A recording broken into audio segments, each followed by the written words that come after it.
Hey y'all, Jamie here. Proud 56-year-old trans woman from New Orleans. So, where last I left off, y'all, I had been having an affair. Yeah, it was 1997, and I was with my ex husband, Mickey, who had gone back to working offshore on the oil rigs. Okay, this was something that he did periodically throughout our relationship. And this was one of those times that he was working out there. He also had a sugar daddy named Nick at the same time. So, anyway, I brought this boy, Graven, home. And Graven was a really sweet, cute southern boy from Mississippi. Had a very thick Mississippi accent, pretty green eyes, cute, sweet smile, and was like a little lost puppy. Okay? Graven and I, after the end of this little affair, it lasted about 5 days. I think about 5 days. And at the end of it, I took him back to the quarter and I was like, my husband's coming home.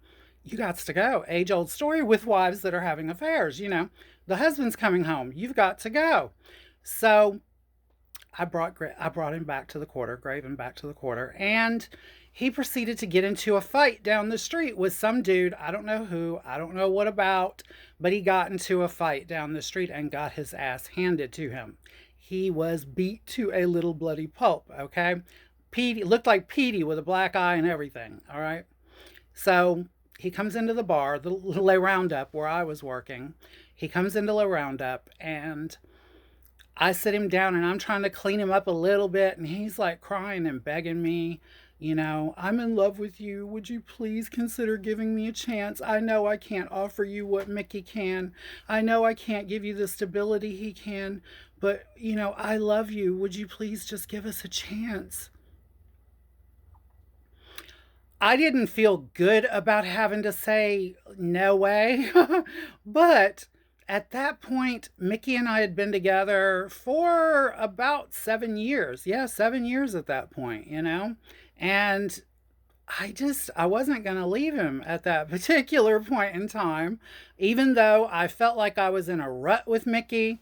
Believe me, 1997, by that year, I even remember having long conversations with some of my friends like Bianca, and Angel, and a couple of other people that I felt stuck. I felt like I was in a rut, and that's kind of why I was having affairs, you know?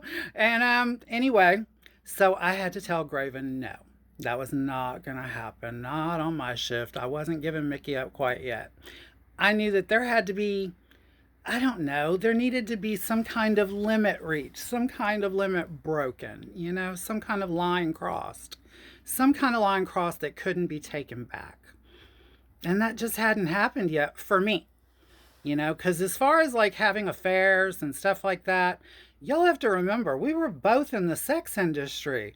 I didn't consider our relationship monogamous anyway. We had sex with other people for money. Like, how monogamous could you possibly be? you know?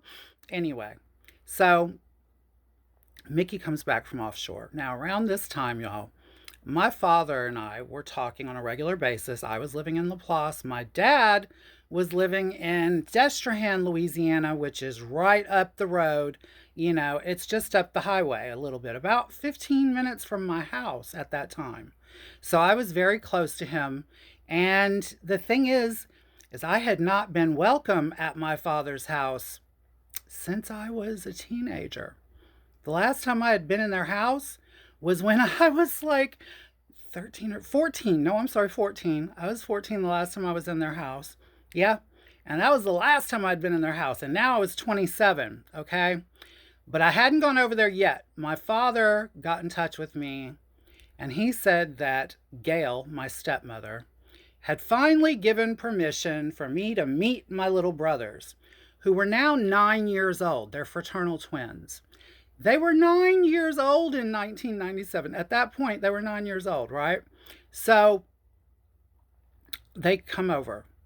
And these little boys, nobody had told them shit until like leading up to them coming over. Then my dad was like, listen, about your brother. Because they had raised them telling them that they had a brother, which, the whole thing could have been simplified. The whole Sorry, I got a hair in my face. The whole thing could have been simplified, y'all. All it would have taken, okay, was to tell these boys that I was their sister. That's all they had to do, was say, listen, you have a sister, you know? And instead of doing that, they just told them that they had this brother out in the world, you know? And so by the time they were 9 years old, then they tell them, by the way, your brother is a transsexual, kind of a sister. They come over to my house, okay? My dad had given me my parrot back, you know, the parrot that he had gotten when I was a little kid. Her name was Berta. Yeah, I'd been separated from Berta for many years, but he gave her back to me that year also. So, you know, this was shortly after he had given me Berta back, and he came over with my little brothers, and they're looking at me like, uh, uh, uh, a little bit, you know. They were very nice about it. They weren't being rude or anything, but you could tell they were very, very awkward. So, a couple of weeks go by, and I go over to my dad's house. Gail wasn't there, she was out of town on a flight. I'm talking to my little brothers, and they tell me that their grandmother, Gail's mother, my step grandmother, they had told her, oh, we got to meet our sister, Jamie. And she said, that's not your sister, that's your brother, and his name's Jimmy. Y'all, if y'all want to know, they said, listen, I'll tell you what they said real quick. They said, our dad gave us permission to call her our sister.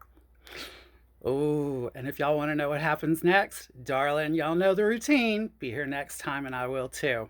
I love you all. I love you all for watching, and I love you for the comments. I will talk to you later. Bye, y'all.